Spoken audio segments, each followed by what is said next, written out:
Olá pessoal, que a paz do Senhor esteja com todos, paz e bem. Estamos ao vivo em todas as plataformas sociais. Se você é inscrito recorrente nosso aqui, muito obrigado por estar mais uma noite aqui com a gente. Bom, nós fazemos esse trabalho aqui desde janeiro. Esse é o nosso canal, todos os nossos vídeos estão aqui com outros assuntos. Nós somos pesquisadores, voluntários, professores na área. E vamos aqui, se você nunca viu meu currículo, tá aqui, pode ir lá no LinkedIn, conferir. Nós fazemos esse trabalho aqui de forma voluntária. O objetivo hoje é mostrar para vocês o que nós estamos vivenciando no mundo, o que nós estamos observando. Nós já comentamos aqui com vocês que em lives anteriores, né? O pessoal que está colocando as perguntas aqui ao vivo, pode colocando que eu já vou responder para vocês, tá?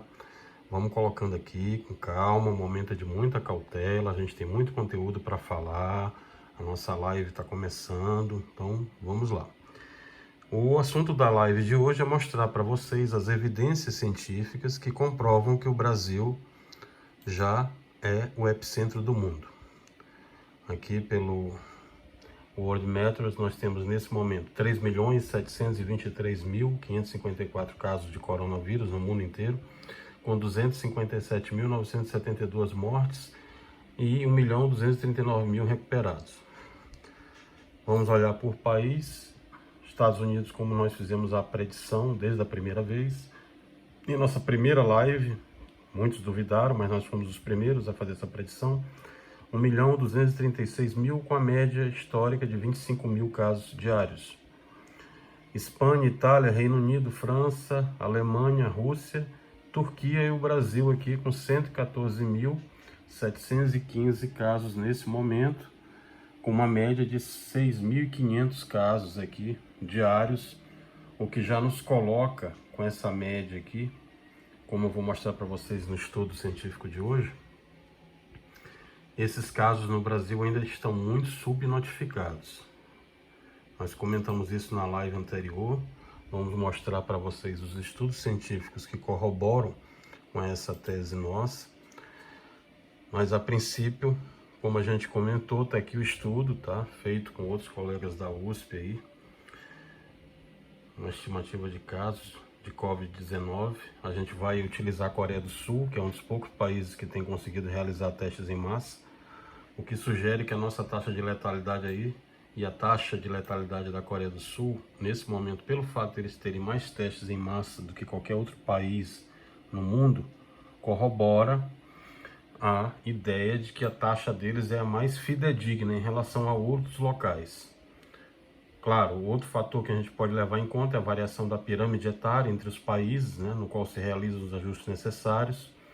E a gente vai descrever isso mais detalhes na parte aqui de metodologia, como foi feita a pesquisa. Mas esse é o gráfico de estimativa que já dá para vocês terem uma ideia do que eu estou falando.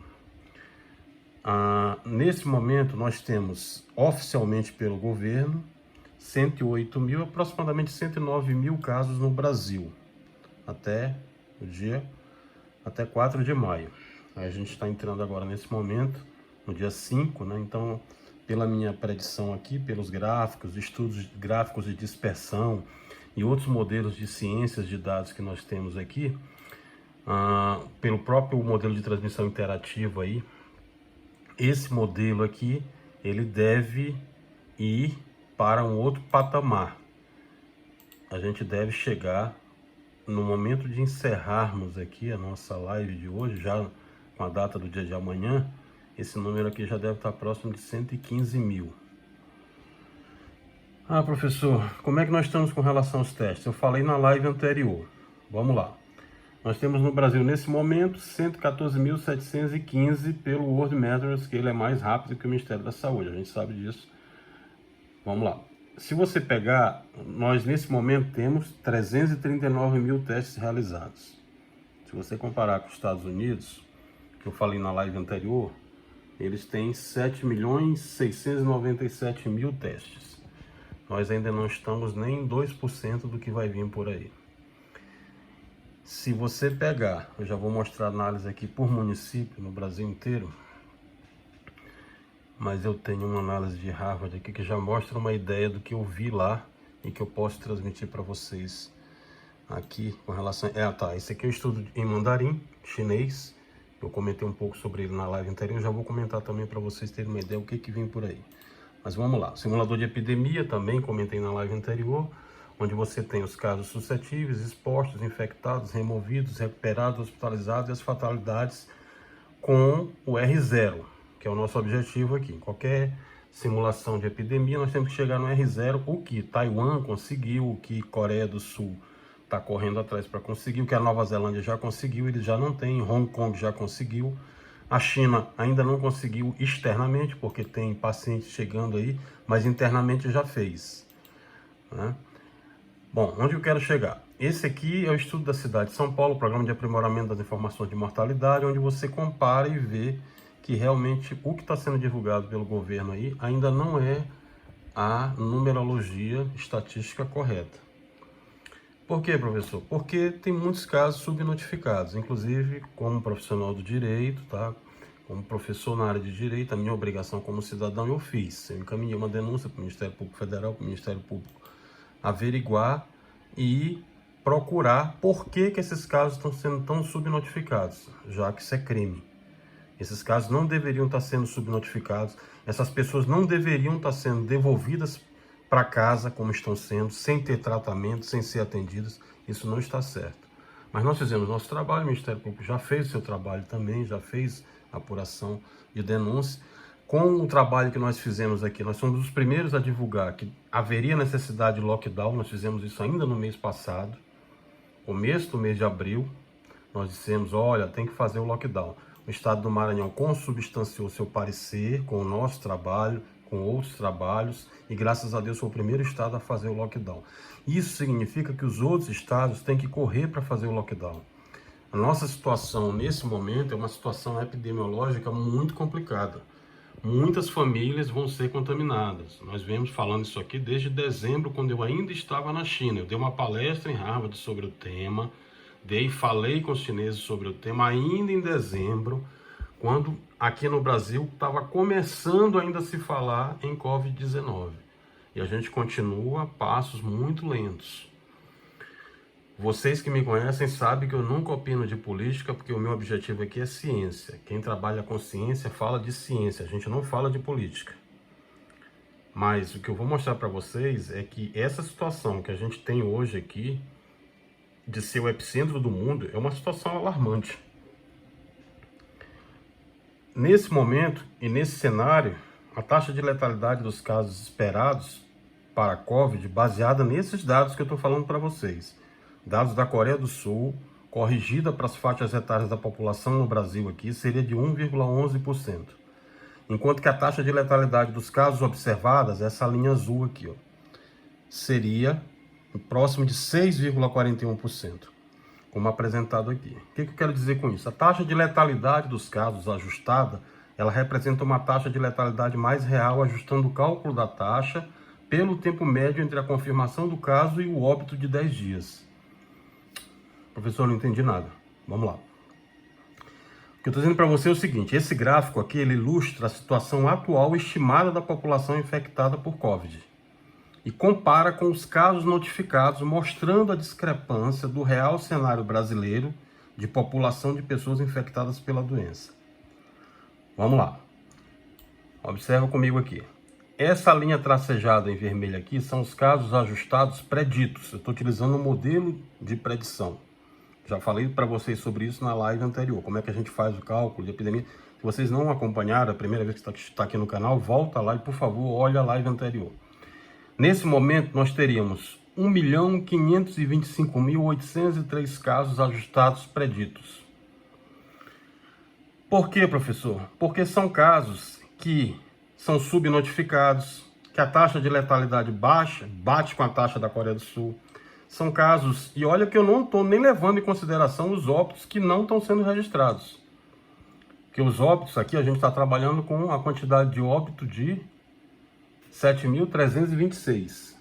A gente sabe que é bem maior. Tem casos aí, tem relatos, né? O pessoal da Folha me procurou na live anterior, eu botei lá no blog da Educação e Poder. O Fantástico fez uma matéria com a minha live anterior, citando o número de famílias. Isso está tudo explicado lá minuciosamente. É só você voltar na live anterior lá. Como aqui o tempo da gente tem que responder as dúvidas, tem que falar do que está acontecendo, é muito pequeno, não dá para me voltar às lives anteriores. Então é só você, por favor, voltar lá. Casos máximo. Até onde a gente pode chegar nesse momento? Nós podemos chegar aqui a esse pico aqui, ó.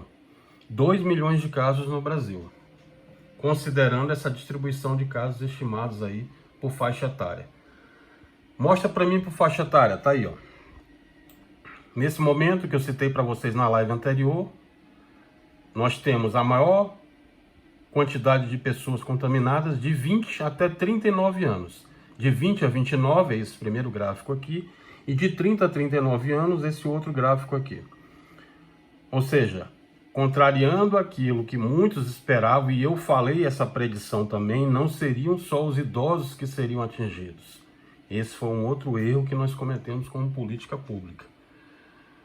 Falei para vocês na live anterior, fiz uma comparação com a gripe espanhola, expliquei para vocês que não era gripe espanhola, era gripe americana, porque na verdade a gripe começou com os americanos lá em Kansas, na Primeira Guerra Mundial, mas como os espanhóis tinham uma imprensa que era imparcial e noticiavam muito, acabou ficando como gripe espanhola. Mas não é de agora, isso já faz muito tempo que o mundo enfrentou essa pandemia com alta letalidade. A gripe espanhola foi quando? Falei para vocês, 1918, falei do livro para vocês, The Great Influenza, que era um livro do americano, que ele comenta, inclusive quando aconteceu as mesmas coisas que acontecem hoje no Brasil, essa coisa de político misturar com decisão de cientista, essa coisa de político não querer fechar a cidade, querer focar em economia e não querer focar no que realmente importa, que é a vida. Isso tudo teve em 1918 também. E ele comenta nesse livro. A gripe espanhola aconteceu a mesma coisa.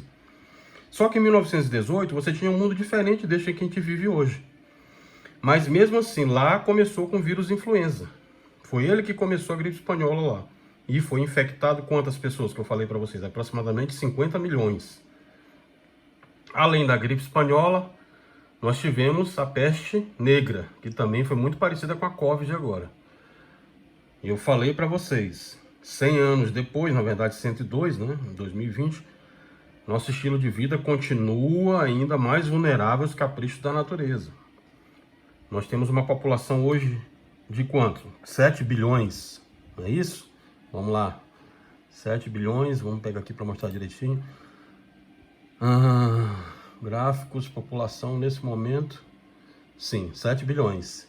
Então, o que acontece? Se você trabalhar nessa era da globalização, né, nessa movimentação rápida que a gente tem, populacional rápida, nessa era da comunicação instantânea, da exploração, eu diria até que refreada, né, inconsequente dos recursos naturais, nessa correria que a gente vive aí, a tecnologia até que ajudou. Ela floresceu, nos promoveu avanços astronômicos aí, na medicina, na engenharia, no direito, na área de saúde pública. Você tem hoje melhores respostas do sistema, do treinamento dos profissionais de saúde. Você tem melhor um sistema de vigilância, né? Métodos diagnósticos melhores, suporte médico melhor. Já temos agora a telemedicina. O direito já consegue evoluir mais, já temos a inteligência artificial, que a gente fez alguns trabalhos aqui, já mostrou para vocês. Temos algumas melhoras. Mas o que acontece? A intervenção de maior impacto, sem dúvida nenhuma, nós já temos comparado com a gripe espanhola, que seriam as vacinas, mas nesse momento nós não temos nenhuma vacina, nenhum remédio. Eu vou falar para vocês especificamente de vacinas na próxima live. A gente já tem 108 vacinas no mundo inteiro aí sendo trabalhadas, mas ainda vai demorar. O que a gente tem que fazer nesse momento, o que é? Isolamento social. E em alguns estados onde está tendo um volume muito grande de casos, já deveriam ter feito lockdown, como eu recomendei na live anterior. Nós temos que praticar o lockdown imediatamente para diminuir essa curva. Eu vou falando à medida que eu vou respondendo. Já estão chegando as perguntas aqui, está muito acumulado, já vou começar a responder, tá? Vamos lá, professor. E o isolamento social não funcionou? Não, claro que sim. Funcionou sim. Se nós não tivéssemos o isolamento que foi feito inicialmente, esse número seria muito maior. nós teríamos não teríamos próximo aqui de 3.800.000 no mundo inteiro, não. Teríamos muito mais casos. Isso aqui é um levantamento da Johns Hopkins University, tá? Se você observar, o que a China fez foi a maior operação de guerra da história. Eu estava lá, inclusive, falei para muitos de vocês e acompanhei e citei. Eles erraram inicialmente o vírus. A pessoa está perguntando aqui também com relação ao vírus biológico. Não foi biológico, tá? O vírus ele foi natural. Eles erraram com relação a isso, mas eles não erraram com relação à implementação de política médica dentro da China. Foi a maior operação de guerra que já foi vista. Eu nunca vi aquilo em nenhum outro país. Olha que eu conheço muitos países. A gente, como professor na área, a gente viaja muito. E eu atravessei os 5 continentes viajando, eu nunca vi uma operação de guerra como os chineses fizeram. Eles colocaram, foi mais de 20.000 médicos, profissionais da área médica, do exército, profissionais de direito, de engenharia, tudo misturado. Eles isolaram o Wuhan quando eles alertaram. Teve o caso daquele médico que foi morto, o governo chinês errou, o Partido Comunista errou em não ter acreditado. Mas quando eles pegaram a verdade para ver, aí eles tomaram choque. E eles correram para fechar o Wuhan. E pelo fato de eles terem fechado o Wuhan fica dentro do distrito de Hubei. É uma província. O laboratório de Wuhan fica dentro, fica próximo, inclusive, né, a área que teve lá, nós visitamos. E o que aconteceu? O laboratório de Wuhan, ele tem dinheiro, inclusive, do governo americano. Tá? Ele é financiado pelo governo americano, ele é financiado pelo governo europeu. A França certificou o laboratório de Wuhan. A certificação deles lá é P4, é uma das certificações mais rígidas que tem. E houve um erro. Mas no momento que eles tiveram que agir para corrigir o erro internamente, dentro de Wuhan, eles foram muito ágeis. Tanto que se você pegar a China com 1.600.000 habitantes, e esse número que eles têm hoje de... Vamos lá, vamos olhar os números aqui direitinho. Esse número que eles têm hoje aqui de 82.000 casos, nunca que seria esse número aqui. Se eles não tivessem feito a operação de lockdown completo, como eles fizeram lá, quando chegaram em 326 casos, eles já começaram a falar em lockdown.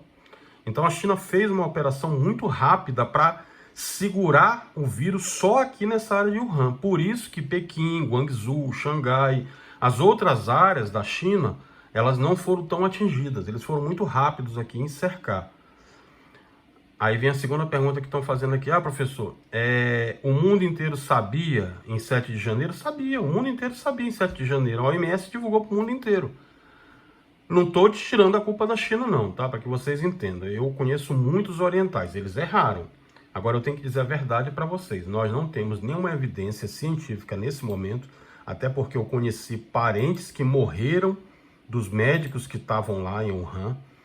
Conheci milhares de chineses, a China teve quase 5.000 mortos. Eles investiram 2 trilhões na economia, então não faz sentido essa coisa de que seria uma arma biológica. Ninguém ia fazer uma arma biológica para gastar 2 trilhões, matar seus próprios parentes, ter um monte de pessoas mortas, amigos. Isso aí não faz sentido. Tá? Isso está em estudo ainda, né? Como a gente sempre fala que a ciência ela é dinâmica, isso está sendo estudado. Mas nesse momento, há evidências de que aconteceu isso? Não, não há.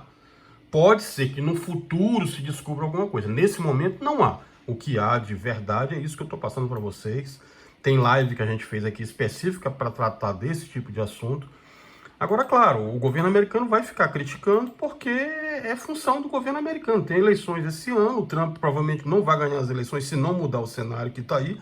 Ele negligenciou, todo mundo sabe disso, não sou eu que falo, vocês acompanham e estão olhando. Muitos achavam, como ele mesmo disse, seria só uma gripezinha, não foi só ele que disse isso, vocês sabem do que eu estou me referindo. Então, quer dizer, esse tipo de atitude, de negligenciar uma pandemia que eu mostrei para vocês aqui, está aqui, ó, o estudo que foi feito, que foi apresentado no Fantástico, inclusive, que transmite com contágio pelo ar, por isso que Nova York foi tão rápido o contágio. Então, claro, o mundo inteiro sabia em 7 de janeiro, então o mundo inteiro teve tempo de se precaver, por isso que muitos outros correram para fazer um lockdown, e nós não fizemos, como os americanos também não fizeram, como os americanos negligenciaram, e agora está aí a bomba. Então, na verdade, esse estudo que foi feito aqui, tá? Ele comprova isso. Em primeiro lugar, era isso que eu queria dizer para vocês. Nós já somos epicentro do mundo. E nós fizemos essa predição aqui quando a China tinha 30 mil casos. Olha, o Brasil vai ser pior do que os Estados Unidos, porque a gente não está tomando as medidas adequadas. Nós não temos kits de teste para todo mundo. Nós estamos só brigando por política e não temos planejamento nenhum. Entra político e sai político, não tem plano de ação. Nós não temos respiradores na ponta. Nós não temos essas pessoas que estão chegando nos hospitais para serem atendidas. Você vê um esforço muito grande de alguns políticos, mas nem de todos, para tentar se enquadrar à realidade. E isso prejudicou muito, porque a população que é ignorante, infelizmente, ela vai na cabeça de quem ela está olhando. Ela nem sempre tem como estudar, como pesquisar. Nem todos os nossos brasileiros têm esse tipo de curiosidade, deveriam ter por obrigação. Até porque aqui é um exemplo, nós temos um canal aqui, onde nós transmitimos de graça, pesquisando o mundo inteiro, atravessando nesses 30 anos, com uma experiência internacional, que pode ser aproveitada. Então não é questão de que eu não sei quem me avisa. Não, tá aqui, tem um canal aqui, tem outros canais também, de pessoas que fazem esse trabalho voluntário tentando ajudar e salvar vidas. Eu também tive parentes atingidos pela epidemia. Teve parente, quem acompanha a minha live aqui desde o começo sabe, eu tive parentes que foram mortos. Por quê? Por negligência médica. Tá aí, eu falei especificamente sobre isso. Mas, infelizmente, é no Brasil inteiro que está acontecendo. Você vê, não precisa ninguém lhe falar.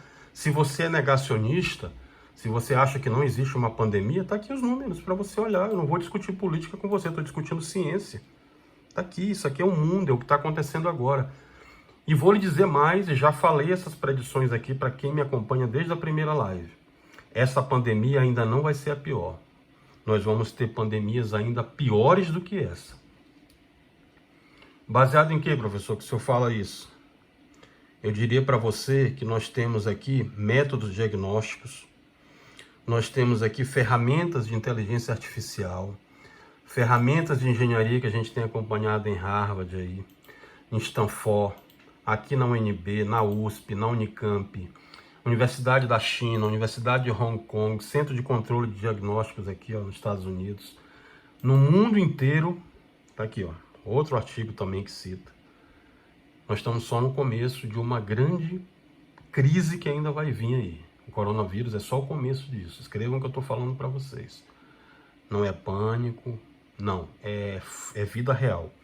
Se o ser humano não tiver uma modificação, isso aqui são estudos virológicos com características em 12 pacientes. Isso aqui evidencia que o vírus não foi criado biologicamente, que ele foi natural. Tá? Se você estudou medicina aí, você deve saber o que eu estou falando. Fica aqui à disposição. Eu vou deixar todos esses links aqui, como eu sempre faço, para vocês olharem com mais calma depois. Essa aqui é a curva de pressão hospitalar. Eu falei isso aqui para vocês na live passada. Professor, quando vai ser o pico? Tá aqui, Isso aqui é estudo científico com calculadora epidêmica, utilizando engenharia e ciência de dados. Aqui não é política, não é achismo, não tem aquelas teorias que vocês já viram aí em grupos de WhatsApp e em Facebook. É ciência. Tá? Então aqui que eu estou mostrando para vocês é ciência. Nós vamos ter o pico quando? Dia 1º de junho, tá bem aqui, As UTIs vão lotar, tá? De 1º de junho a 7 de junho. Esse vai ser o pico. A demanda hospitalar, aqui, Leitos clínicos disponíveis lá embaixo. Nossa população. Tem o estudo mais detalhado aqui. Vamos lá mais lá para baixo. A pirâmide populacional e a distribuição prevista de mortes. Eu não queria estar falando sobre isso. Ninguém gostaria de estar falando, pessoal. Ninguém quer ser profeta de coisa ruim. É vida real. Estou mostrando para vocês o que vai acontecer. E o que nós temos que fazer agora? Nós temos que fazer o lockdown. Nós temos que fazer o confinamento social. Está se falando isso desde janeiro. Está se falando em isolamento social. Eu falei para vocês em fevereiro, olha, existe uma probabilidade, pelos números que eu vi, eu morei em Nova York, eu conheço Nova York, eu estudei em Nova York.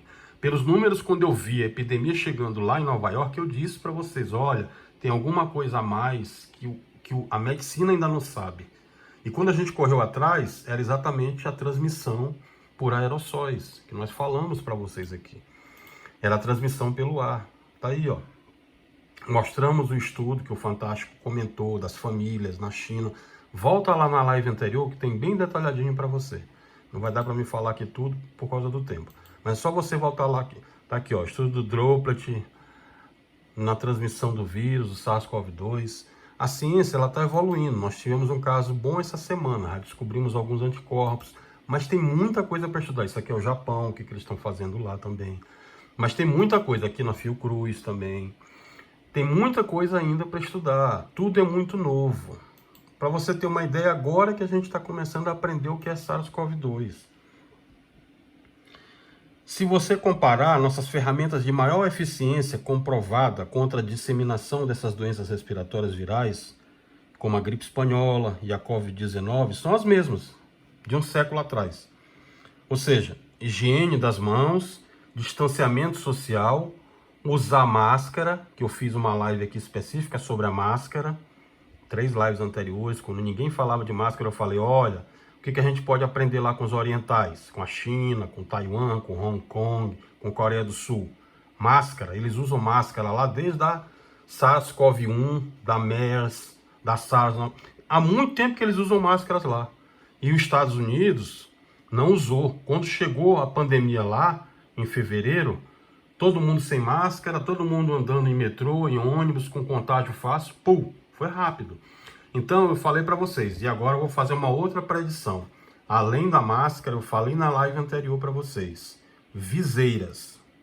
Por quê, professor? Porque o contato não é só, o contágio não é só por contato, tá? O contágio não é só por partícula, por gotícula que chega até você. O contágio ele vem pela transmissão aérea, por aerossol, pelo ar, pela poluição. O contágio é pelos olhos. O nosso amigo professor lá, o Lin Wen, que morreu lá na China, que foi o primeiro grande médico a estudar, inclusive ele virou uma grande referência na China, porque os chineses viram que ele deu a vida pela Covid. Teve até um dia lá na China específico para ele, nesse dia que ele morreu. Ele disse exatamente isso. Eu morri porque eu não sabia que eu pegaria pelos olhos. E desde esse dia que eu tenho falado para vocês, olha, viseiras. Quem usa óculos, continua usando óculos, mas usa uma viseira. Então, além da máscara, além do isolamento social, além de todas as providências que a OMS já recomendou, que o Ministério da Saúde está recomendando, usem viseiras também. Falei para vocês na live anterior, a transmissão ela começa até pela sola de sapato. O vírus ele é invisível, ele é um fio de cabelo seu dividido por 300 mil. É um micrômetro que a gente chama. Então ele vem por qualquer lugar, na sua unha, ele encaixa na sua unha. Mais do que nunca, câmera, máscaras e viseiras, tá? Não esqueçam disso não, tá? Filha, pega um pouquinho de água pro papai, por favor. Bom, vamos lá, continuando então o nosso raciocínio. Distanciamento social se tornou um problema econômico tamanho que, segundo alguns, pode significar perdas financeiras. É o que a gente mais ouve as pessoas falar aí. Só que nós estamos falando de saúde. E não adianta você pensar em economia se você não vai viver. Então, primeiro você tem que pensar na sua saúde. A saúde da sua família. Isso é o mais importante no momento. Ok? Vamos lá. Esse estudo aqui em mandarim, tá? Ele fala exatamente sobre o aerossol, aquilo que eu falei para vocês na live anterior. Mais uma vez está comprovado, foi comprovado lá no laboratório de Wuhan. Isso aqui não é achismo, é experiência científica comprovando que fluxo de ar condicionado carrega o vírus e foi um dos motivos que na cidade de Wuhan, na China, infectou essas 3 famílias que eu citei para vocês em 3 ocasiões diferentes e que não tiveram contato. Então isso aqui evidencia e prova que realmente o contato, a transmissão por aerossol do SARS-CoV-2 acontece. Para quem ainda tinha dúvidas, está aqui a comprovação científica. O contágio pelo ar existe, então você tem que ter cuidado com a máscara, sempre andar de máscara, sempre andar com viseira, porque a transmissão é pelos olhos também. Basta cair na sua mucosa, tá? Bom, vamos lá as perguntas, o pessoal está fazendo aqui.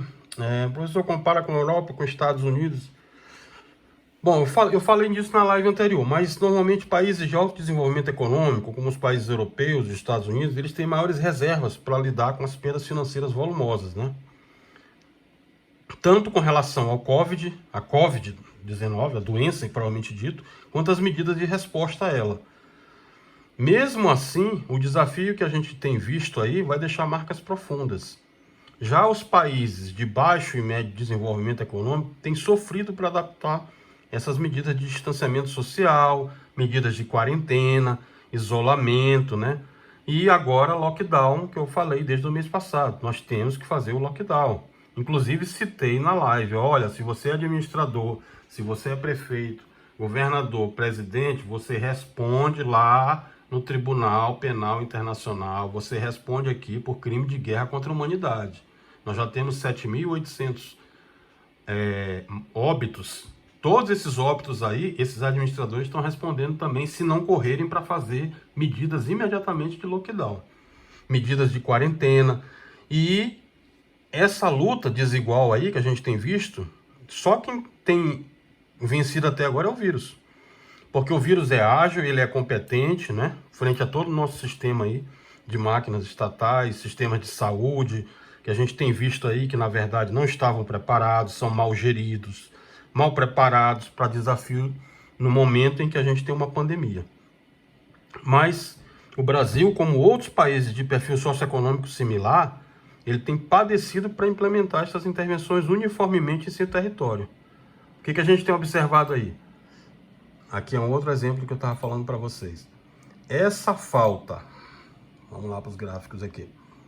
Casos confirmados por 100 mil habitantes. Quando você pega aí São Paulo, Rio, Brasília, Fortaleza, Ribeirão Preto, São Luís, cidades do Amazonas aí que estão padecendo. Tudo isso aí que a gente está vendo mostra a falta de evidência adaptada, essas interpretações técnicas equivocadas, fake news, conversas em grupos aí que não tem nada a ver. Não adianta você ficar negando, isso aqui é uma pandemia mundial, não depende de uma emissora de TV no Brasil, não depende de um partido político que está 6 anos que não faz nada mais aí. Não depende de nada disso. Isso aqui é uma pandemia mundial, bote isso na sua cabeça. Você tem que estar preocupado agora com a sua família. Porque cada vez mais, se você observar, conversa com o seu colega do lado, cada vez mais famílias estão se contaminando. E se nós não fizermos o nosso trabalho, vai dar 2 horas da manhã, eu estou aqui com vocês ao vivo. Eu poderia estar com minha família lá, eu sou pai de família também. Mas não, eu estou aqui, passei o dia inteiro trabalhando e estou aqui. Porque a minha missão é salvar vidas. É o meu compromisso como brasileiro. A gente precisa salvar essas pessoas, elas não têm a quem recorrer. Essa é a ideia.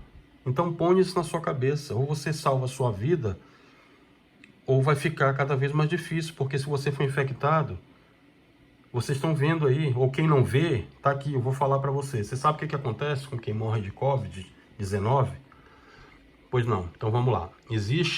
Aqui a gente fala tudo ao vivo, vocês sabem disso, é tudo perguntando e respondendo, ninguém lê nada, não tem edição, não, tá aqui, tô eu, vocês e Deus. Então vamos lá. Existe um protocolo médico e um protocolo no direito que diz o seguinte: se um parente seu morrer, como aconteceu com um parente meu e aconteceu com 8 mil famílias brasileiras que estão assistindo aí, que já tiveram parentes mortos, 8 mil famílias brasileiras com óbitos oficiais. No estudo que eu apresentei para vocês, esse número não é 8 mil, já é 15 mil. E eu acredito no estudo que foi apresentado, porque a gente pegou os relatórios aqui das prefeituras, relação de cartórios, trabalhos de grupos estatísticos que estão trabalhando, pessoal de engenharia de dados que está fazendo aí, tem muitos casos que estão subnotificados e óbitos não estão sendo informados com a verdadeira tipificação de Covid. O cara vai lá e põe lá infarto, põe outras coisas lá, insuficiência respiratória, só não coloca Covid-19. Porque não foi feito o teste, porque não tinha um teste para fazer. Uma sequência de erros quando se está trabalhando com vidas de seres humanos. Mas infelizmente é o que tem se mostrado aí. Então vamos lá. Esse protocolo no direito médico, na medicina, significa o seguinte: quando seu parente morre, ele passa a transmitir um nível lá de radiação que nem eles podem se aproximar dele, quanto mais você. Deu para entender agora? Para você que é negacionista? Significa, meu amigo, que se você ficar infectado e for parar no hospital, nem sua família pode ir lá lhe acompanhar. Depois que você morre, até o coveiro fica com medo de pegar no seu corpo. Um português muito claro é o que acontece, para quem está negando. Então, outra coisa, você sabe quem é que está morrendo mais nessa guerra aí? São os nossos heróis médicos, são as nossas heroínas enfermeiras, são os nossos heróis bombeiros. São pessoas que estão dando a vida pela vida da sua família, enquanto vocês estão negando. E eles não poderiam estar passando por tudo isso, mas estão. Enquanto alguns reclamam que estão fazendo isolamento social em casa, essas pessoas não têm tempo para fazer isolamento social e estão arriscando a vida delas nos hospitais. Então vamos ter consciência. Vamos ter consciência. Se o direito público, nesse momento, ele se sobrepõe ao direito individual, é o que a Constituição diz, é o que prevalece no direito internacional, então vamos respeitar também. Nós temos uma falta de evidência adaptada, interpretação técnica equivocada, um analfabetismo científico disseminado em toda a sociedade aí, a dificuldade de se criar um consenso entre ciência e política, e aí está sendo cobrado agora o seu preço. Então nós precisamos, de uma forma muito compreensível, escolher entre o fatalismo de uma pandemia ou a inevitabilidade de um massacre econômico. Essa é uma decisão complexa, concordo, mas é uma repercussão de longo prazo. É inevitável. Nós temos que buscar uma solução intermediária. Nesse momento, em consonância com outros líderes internacionais, nós temos que criar um passaporte imunológico, o que eu sempre defendi. Ou seja, um tipo de documento que atestaria a imunidade adquirida de um paciente que teve a doença e se recuperou. Até isso, nesse momento, é complicado.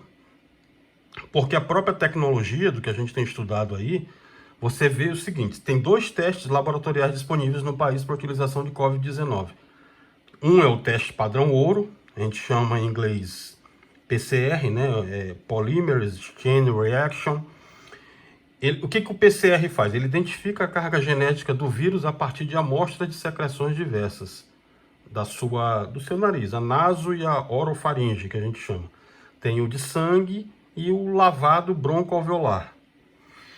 É essencial, claro, porque um teste positivo mostraria diretamente a presença do vírus no organismo do paciente. Mas o que a gente faz em larga escala, obviamente, é o procedimento menos invasivo. Qual é o procedimento menos invasivo? É aquele teste da secreção de naso e orofaringe. Infelizmente, esse teste ele é o menos sensível. Em pacientes assintomáticos, como eu falei para vocês na live anterior, essa sensibilidade é baixa, daria em torno aí de 60% de eficácia. Ou seja, isso significa que em 40% dos casos em que o teste é feito, embora o paciente tenha o vírus em si, o teste falha e tem um resultado falso negativo. Ah, professor, e aí, como é que fica? Como é que fica? É que mesmo esse resultado sendo falso negativo, para uma doença de transmissibilidade tão elevada, ainda é uma margem perigosíssima. Por quê? 4 a cada 10 indivíduos assintomáticos voltariam à sociedade prontos para disseminar uma doença de altíssima transmissibilidade. Então, ou seja, isso não seria alcançado. O outro teste que mensura os anticorpos contra a doença, ele produz quando entra em contato com o invasor. Existem 3 problemas importantes associados a essa situação aí. A primeira questão é que o desenvolvimento de uma resposta de um anticorpo à infecção pode ser dependente do hospedeiro e levar tempo. O que significa isso, professor? Até 14 dias para o surgimento de uma imunoglobulina, né, do tipo IgC. Ela, teoricamente, ela provaria a inativação do antígeno, como acontece na maior parte das infecções. Mas no caso dos imunossuprimidos, por exemplo, essa resposta pode nem acontecer. Isso aí tem uma documentação que eu apresentei na live anterior do próprio Ministério da Saúde aí, que é a sensibilidade do teste sorológico do Brasil aqui. Ele varia muito entre os fabricantes. Na China tem muitos fabricantes com uma eficácia melhor, tem outros com uma eficácia menor. Mas normalmente, o que eu disse? Levaria a um erro diagnóstico crucial em pacientes assintomáticos. Até porque quando você faz o teste de um paciente que já teve o vírus, que já foi tratado, mesmo que você faça, ele vai dar positivo. Porque esse teste, ele não consegue distinguir uma célula viva de uma célula morta. O vírus já pode ter morrido dentro do seu corpo. mas ele ainda vai indicar lá positivo, porque ele não sabe distinguir. Nós não temos tecnologia ainda para isso. Por isso que o recomendável é aguardar um certo tempo para fazer. Outro problema é a especificidade desse teste, ou seja, quanto ele é capaz de ter certeza que esse resultado positivo significa uma resposta do organismo ao SARS-CoV-2. Não há um estudo clínico ainda que demonstre que não exista a reação cruzada de detecção dessas imunoglobulinas, a IgM e a IgC, para SARS-CoV-2, com outras doenças, causadas ou não por outros coronavírus. E outra dificuldade, a terceira dificuldade, é sobre as características da imunidade que essa infecção promove. Se essa imunidade relacionada ao vírus ela for similar aos seus parentes, ou seja, o SARS-CoV-1, a MERS, a SARS, que causam doença respiratória branda, esta imunidade ela pode ser transitória. O que significa isso, professor? Significa que o paciente pode se reinfectar pelo mesmo vírus várias vezes ao longo da sua vida, podendo fazer um novo quadro de doença e disseminando mais uma vez o vírus pela população ao seu redor. Eu mostrei para vocês isso aqui, lá na Coreia do Sul fizeram com 120 pessoas depois de 45 dias e o teste voltou a dar positivo. O que significa isso? Que isso tudo ainda está em testes, nós ainda não temos. Até, se você observar, nós não sabemos ainda a duração dessa transitoriedade, o que inviabiliza a aposta em um curto espaço de tempo nessa estratégia, enquanto a gente não obtiver mais dados. Isso é normal em qualquer tipo de pandemia, com a gripe espanhola também foi assim.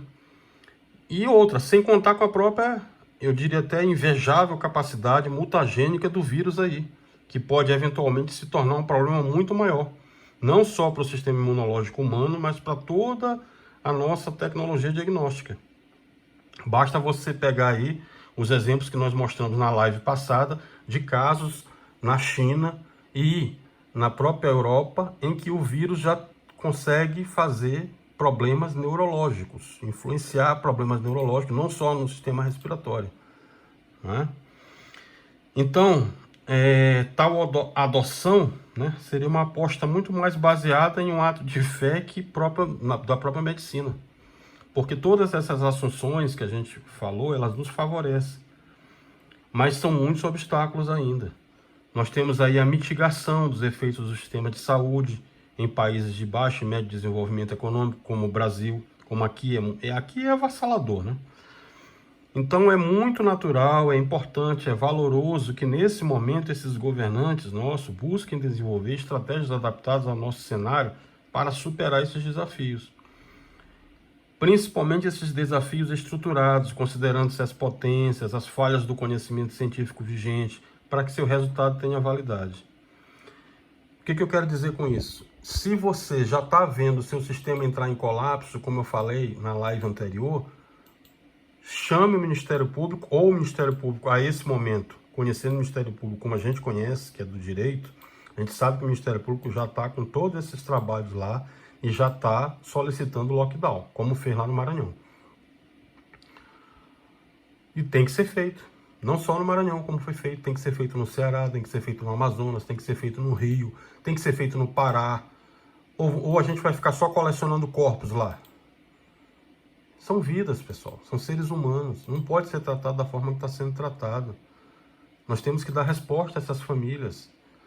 Elas merecem dignidade, elas merecem respeito.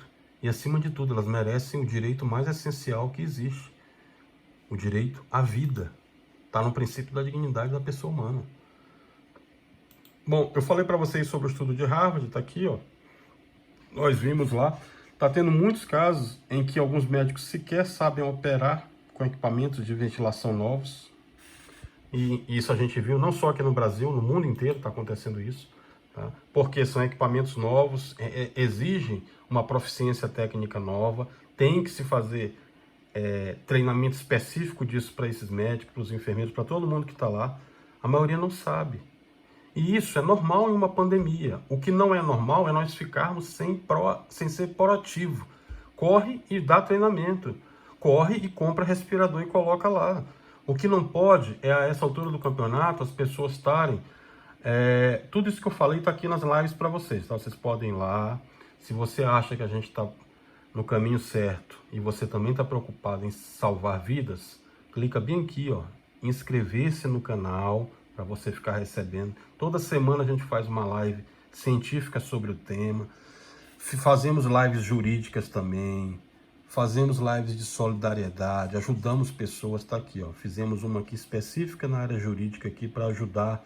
O que eu faço para receber meu auxílio? Como o plano de saúde trabalha na área do direito? Estou negando atendimento, o que eu faço?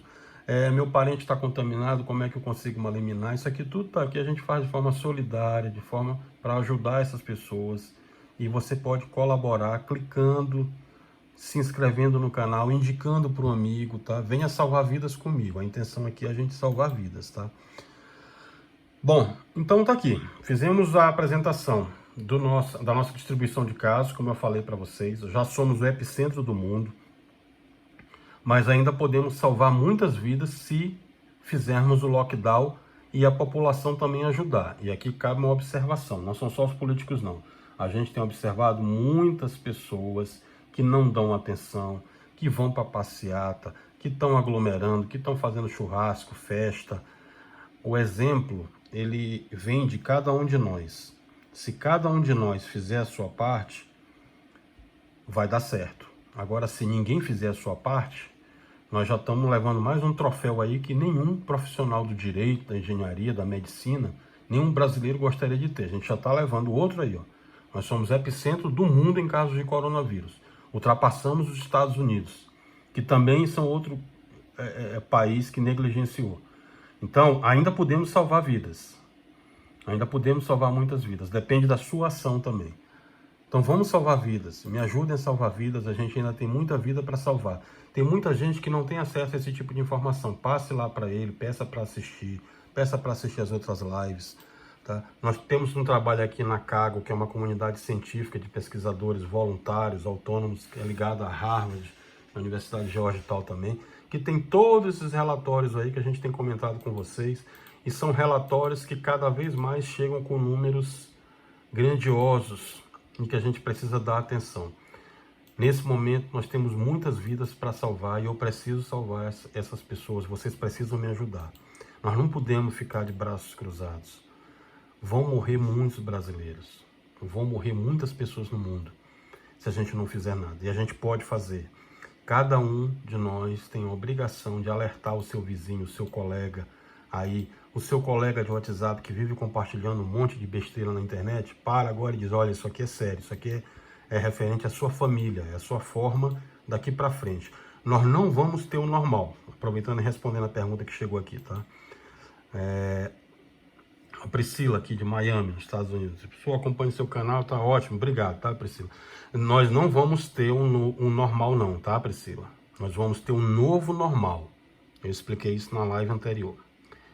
Nós vamos ter um mundo onde essas atividades higiênicas, essas atividades de isolamento social, elas vão ser cada vez mais comuns.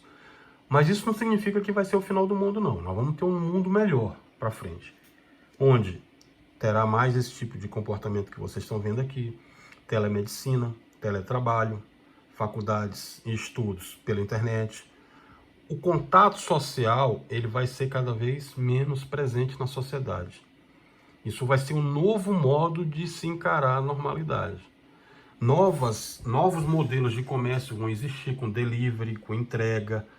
Todo o comércio vai ter que se readaptar a esse novo cenário, mas não é o fim do mundo. É o começo de uma nova normalidade. Isso já vem mudando antes da Covid.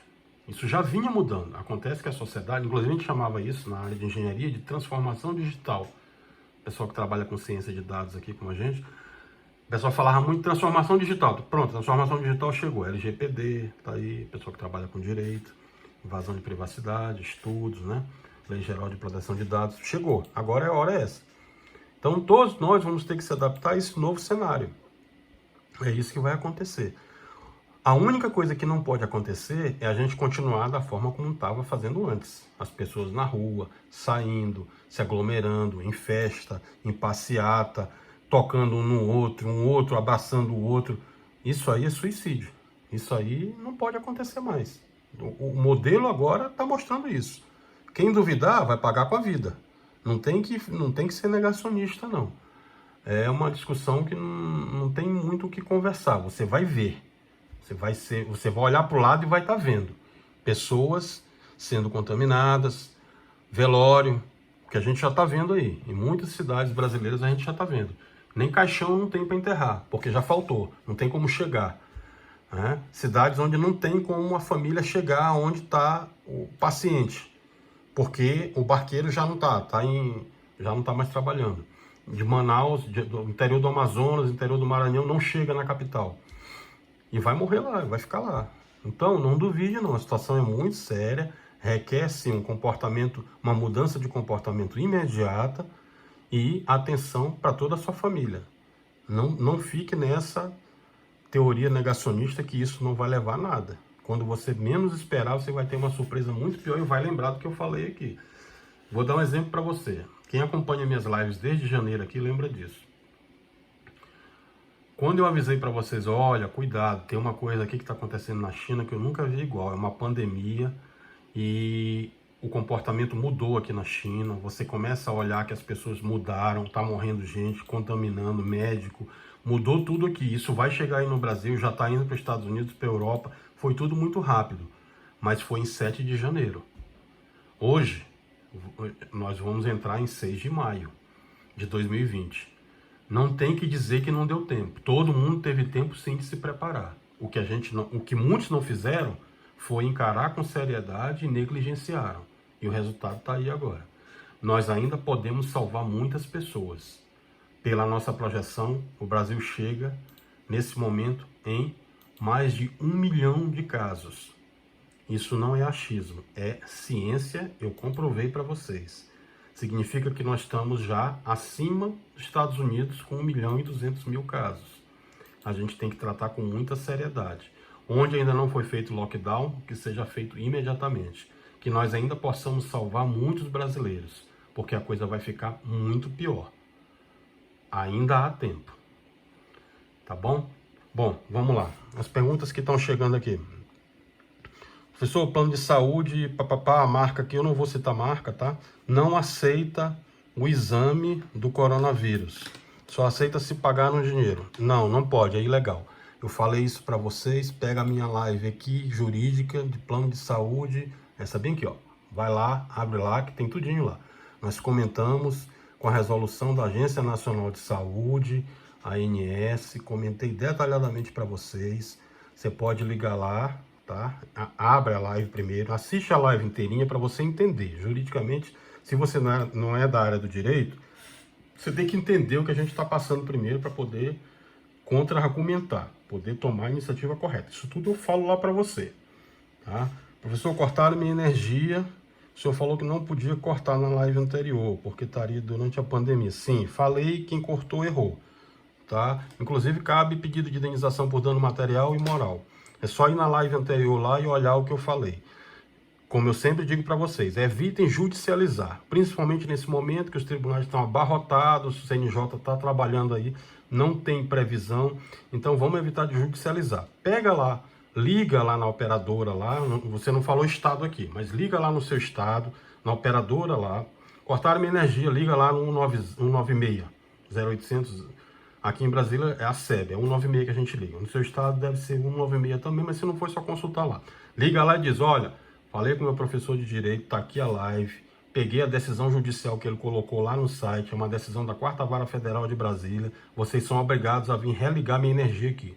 Se não ligar, você liga lá na ANEEL, que é a Agência Nacional de Energia Elétrica, que controla a operadora do seu estado aí, passa o número do protocolo e segue tudo que eu falei na live lá. Vai lá na live que você vai assistir que vão ligar sua energia. Inclusive, se estava atrasada, eles têm que ligar, tá? Enquanto perdurar a pandemia. Não significa que você não vai pagar, não. Estou incentivando você a fazer calote, não. Você vai pagar. Você só não vai pagar agora. Você tem um período aí, judicialmente, que foi congelado, mas que você não pode ter seu serviço de concessão pública negado. Tá? Então ligue lá que eles vão ligar. Mesma coisa se for energia, água, telecomunicações e gás sem ser o gás botijão. O gás que tem uma operadora que fornece lá em apartamento. Esses serviços são considerados serviços públicos essenciais. Tá lá escrito, tá lá descrito na live lá. Nosso tempo aqui tá chegando ao final, tá? Professor fala do Moro, do Bolsonaro. Não vou falar disso. Aqui a live nossa aqui é ciência. A gente vai falar de ciência para vocês, tá? Isso aí tem muita gente falando, vocês consultam lá, que a gente vai falar só de ciência, tá bom? Professor, com relação a SARS-CoV-2, tá, já falei também aqui, tá? Já falei aqui no começo. Ela queria saber um gráfico comparativo e se os números do governo estão subnotificados. Estão subnotificados, mostrei evidência científica aqui, mostramos a Associação Nacional de Cartórios com o número de óbitos que tem lá, estudo da Covid Brasil, da USP, estudo científico aqui também da Prefeitura de São Paulo, programa de aprimoramento das informações de mortalidade que mostram que estão subnotificados, e encaminhei denúncia para o Ministério Público Federal, Ministério Público Estadual, está no meu Facebook, está no LinkedIn e está também na live anterior. Só você entrar lá que vai olhar que está lá, tá bom? Nosso tempo está acabando, as outras dúvidas aqui eu vou responder para vocês fora da live aqui, que é tudo ao vivo. Muito obrigado mais uma vez, se inscrevam no canal, cliquem em OK lá, curtir, like se você gostou, e indique para o seu amigo e me ajude a salvar vidas. Esse é o nosso objetivo. Nós precisamos salvar vidas e tirar o Brasil desse momento para que a gente não entre em mais uma triste estatística mundial. Muito obrigado, você que ficou comigo agora até as 2h30 da manhã. Fique em paz, fique com Deus, paz e bem. Até a nossa próxima live.